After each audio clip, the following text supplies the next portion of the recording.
Have you ever found it hard to keep praying when it feels like nothing's happening? You know, like we start out strong, but then after a while when, God seems silent, or when life feels heavy, it's easy to grow tired. And that's exactly what we see in the first reading today. Moses' arms grow weary as he prays, but he doesn't give up.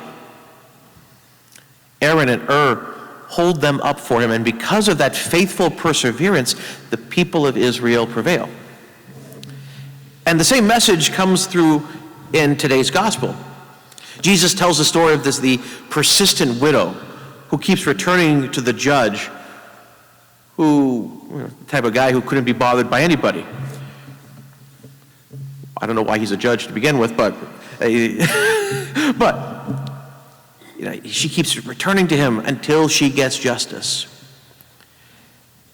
Now, her persistence isn't nagging. It's faith. And Jesus says, pray always and do not lose heart. See, prayer, especially when it's hard, is how faith grows stronger. It's how we stay connected to God's presence, even when we don't see quick results. St. Paul tells Timothy in our second reading, remain faithful to what you have learned and believed. And these words speak to us too. We're called to stay rooted in what's true, to keep clinging to Christ, especially in the Eucharist. And that brings us to the heart of our faith, and to something we've been, and again, like I said at the beginning, that something that has an opportunity for us to remind our parish about lately, and the bishop has wanted to remind the whole diocese this summer, how we receive and honor the Blessed Sacrament. See, because every time we come forward for Holy Communion, we're approaching not a symbol, not a sign, but Jesus himself. Body, blood, soul, and divinity. The Catechism of the Catholic Church puts it so clearly. In the most blessed sacrament of the Eucharist, the body and blood, together with the soul and divinity of our Lord Jesus Christ, and therefore the whole Christ, is truly, really, and substantially contained. And that's why we take care to approach Holy Communion with reverence, First, the making sure we're in a state prepared. We don't want to do blasphemy because it's like, it's like my mother used to use this analogy, this image. It's like when I was a kid and thinking about, when I should and shouldn't come forward to receive communion. It's like, well, imagine if your father did something really bad to make me upset, right? Do you think it would be wise for him to try to come in and sneak in a kiss before he said he was sorry? It's like, that made sense. Okay. So the idea is like, okay, so when we're considering coming and approaching the Lord, like, do I need to go to confession? Do I need to, make an intentional act of reconciliation with the Lord before coming to Holy Communion? Do that first, because we don't want to, because we don't want to just presume. We want to participate fully and come to the Lord. And the other way we want to consider this with a reference, right? One of the things is to consume the host immediately, right there, in the sight of the priest or the extraordinary minister of Holy Communion, because everything that we're doing. One of the things I reminded the extraordinary ministers, like everything that we do, every little thing, if we seem a little hesitant here or there, sometimes we're trying to protect and preserve the Blessed Sacrament. This is the precious body of our Lord. There are great saints in history who who gave their lives, who were martyred in the process of bringing Holy Communion to the homebound, and they gave their life trying to protect that which they were carrying. We want to take that seriously, and so there are so many forces in our world that want to, to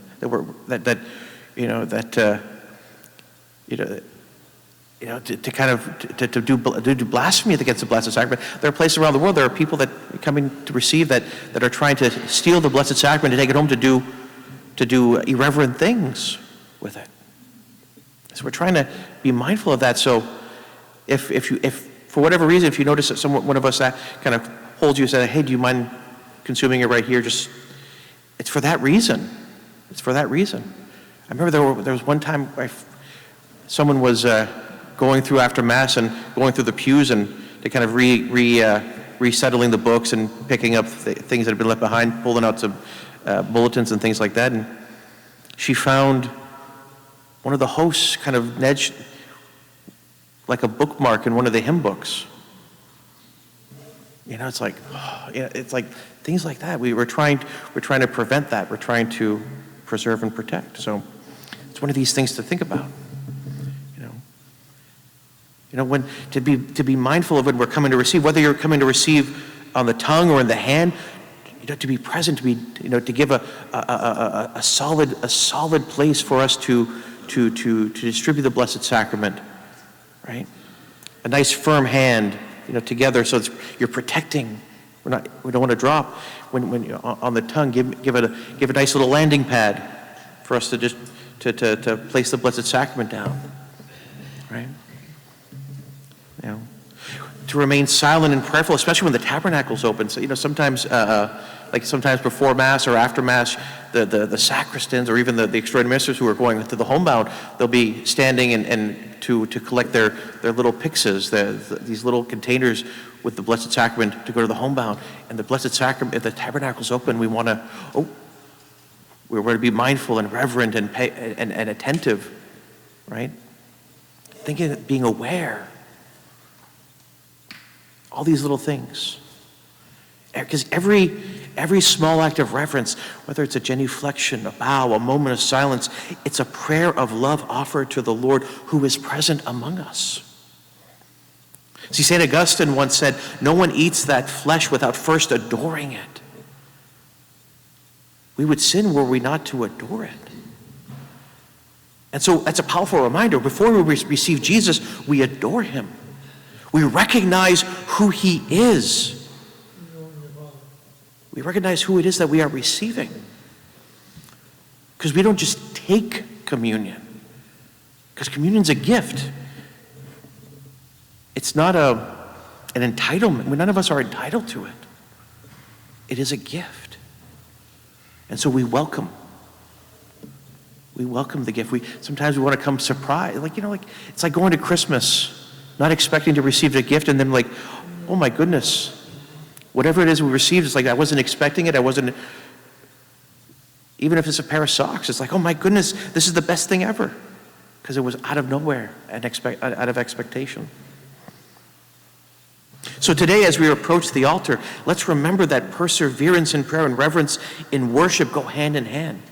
When we lift our hearts to God like Moses lifted his arms, when we return again and again to prayer like that persistent widow, and when we come before the Eucharist with faith and love, that's how we live as people who pray always and do not lose heart. May every time we receive the Lord in the Eucharist renew our faith, deepen our reverence, and strengthen our hope, so that when the Son of Man comes, he will indeed find faith alive in us.